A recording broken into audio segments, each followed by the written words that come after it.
Hello student, आज हम लोग बात करेंगे variation in G with depth. Variation in G, G means acceleration due to gravity with depth. डेप्थ के साथ एक्सेलरेशन ड्यू टू ग्रेविटी, मतलब अर्थ सरफेस से अगर हम नीचे जाते हैं तो अर्थ सरफेस से नीचे जाने पे एक्सेलरेशन ड्यू टू ग्रेविटी में किस तरीके से चेंजिंग होता है।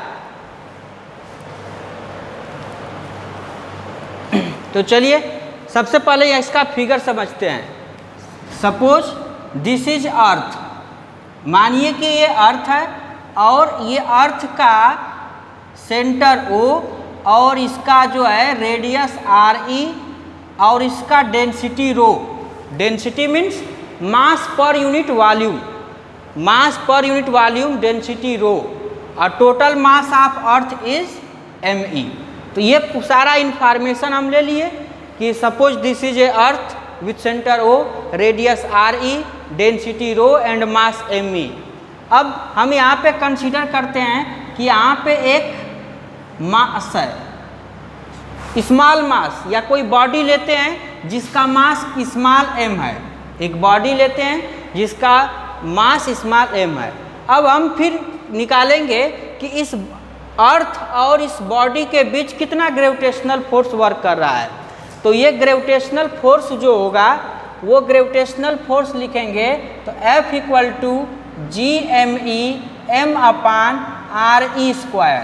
ये किस रूल से लिखा गया है? यूनिवर्सल लॉ ऑफ ग्रेविटेशन, जो कि न्यूटन्स ने दिया था। यूनिवर्सल लॉ ऑफ ग्रेविटेशन कि इस अर्थ और इस बॉडी के बीच कितना ग्रेविटेशनल फोर्स वर्क कर रहा है, तो इतना ग्रेविटेशनल फोर्स वर्क कर रहा है। तो अब आगे हम बात करेंगे ये तो ग्रेविटेशनल फोर्स निकाल लिए, इसमें थोड़ा सा चेंजिंग करेंगे। चेंजिंग में क्या कि इस मास को हम डेंसिटी के फॉर्म में लिखेंगे। तो डेंसिटी के फॉर्म में अगर मास को लिखते हैं तो मास m इक्वल टू हो जाएगा density into volume, volume of the earth, earth का वॉल्यूम।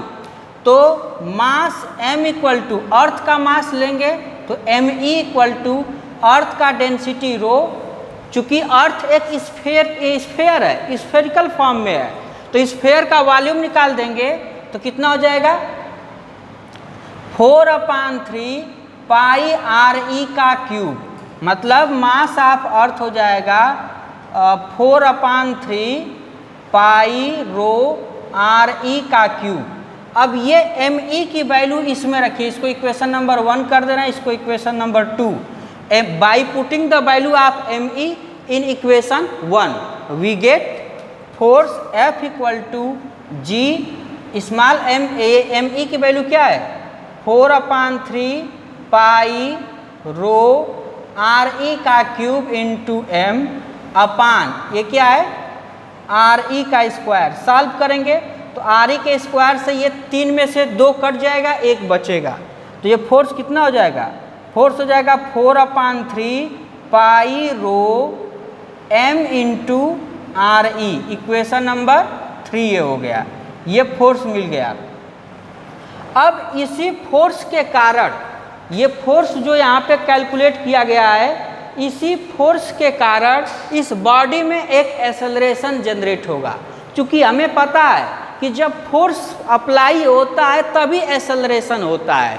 तो यहाँ पे ग्रेविटेशनल फोर्स इतना है, तो इस ग्रेविटेशनल फोर्स के कारण इसमें एक एक्सेलरेशन जनरेट होगा। तो अगर हम सेकेंड लॉ ऑफ मोशन से लिखें, second law of motion from second law of motion, तो ये होता है F इक्वल टू MA। तो F इक्वल टू M और एक्सेलरेशन यहाँ पे क्या होगा G, क्योंकि ग्रेविटी के कारण एक्सेलरेशन है। तो ग्रेविटी के कारण जो एक्सेलरेशन होता है उसे लिखते हैं G से, एक्सेलरेशन ड्यू टू ग्रेविटी। इसको इक्वेशन नंबर 4 कर दिए। अब 4 और 3 को सॉल्व करेंगे फ्रॉम इक्वेशन 4 एंड 3। अब 4 और 3 को सॉल्व करेंगे तो ये हो जाएगा mg इक्वल टू, देखिए ये F की वैल्यू, यहाँ पे F की वैल्यू हम यहाँ से mg लिख देंगे। तो यहाँ पे क्या लिखेंगे mg equal to 4/3 pi rho m into R E. तो m से m cancel, g equal to 4/3 pi rho R E. ये इक्वेशन नंबर 5 हो गया। मतलब हम यहाँ से निकाल दिए कि इस अर्थ सरफेस पे कितना एक्सेलरेशन होगा। तो इस अर्थ सरफेस पे एक्सेलरेशन जो g की वैल्यू इतना होगा। इसको हम डेंसिटी के फॉर्म में निकाले हैं।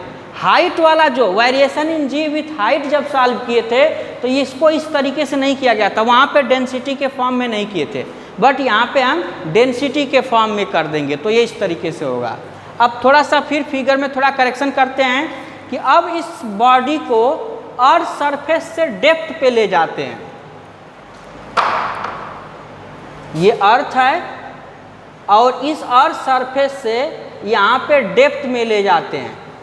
तो जब डेप्थ में मतलब यहाँ से इस सरफेस से बॉडी को कुछ अंदर लेकर चले गए, कितना डेप्थ में, h डेप्थ पे लेके चले गए। यहाँ पे ये टोटल डिस्टेंस आर ई है, तो यहाँ से यहाँ का भी डिस्टेंस आर ई होगा और h डेप्थ पे लेके गए तो ये डिस्टेंस होगा आर ई माइनस एच। ये डिस्टेंस होगा आर ई माइनस एच। तो अब देखिए, अब यहाँ पे कैसे निकालेंगे, तो यहाँ पे फिर वही काम करेंगे, फिर हम ग्रेविटेशनल फोर्स अब निकालेंगे। बट ये जो बॉडी जो अर्थ के अंदर इतना अंदर चला गया है, तो इतना अंदर जाने के कारण इस बॉडी पे जो ग्रेविटेशनल फोर्स अप्लाई होगा वो ग्रेविटेशनल फोर्स केवल अर्थ के इसी पार्ट द्वारा अप्लाई होगा। देखिए इस पार्ट द्वारा, ये जो साइडेड पार्ट है, इस साइडेड पार्ट द्वारा कोई ग्रेविटेशनल फोर्स अप्लाई नहीं होगा। क्यों?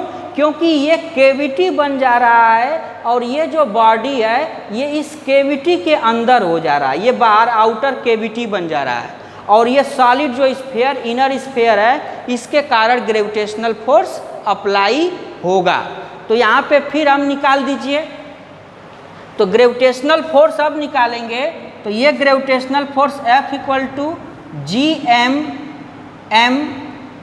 अपान आर ई माइनस एच का होल स्क्वायर, इतना। ये m क्या है? ये इनर बॉडी का मास है। ये जो इनर इतना पार्ट है बीच वाला, इसका मास ले रहे हैं। इसका मास क्यों ले रहे हैं? क्योंकि इस बॉडी पे जो ग्रेविटेशनल फोर्स है केवल इसी के कारण अप्लाई हो रहा है। तो ये इनर मास सिर्फ लेंगे, तो ये इतना हो जाएगा।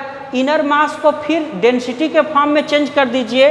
तो इनर मास को डेंसिटी के फॉर्म में चेंज करेंगे तो mass equal to density into volume. अब देखिए, mass m equal to density rho और वॉल्यूम कितना होगा? ये स्फीयर है तो स्फीयर का volume 4/3 into pi R E minus H का क्यूब। इसका रेडियस कितना है? Are E minus H. क्यों?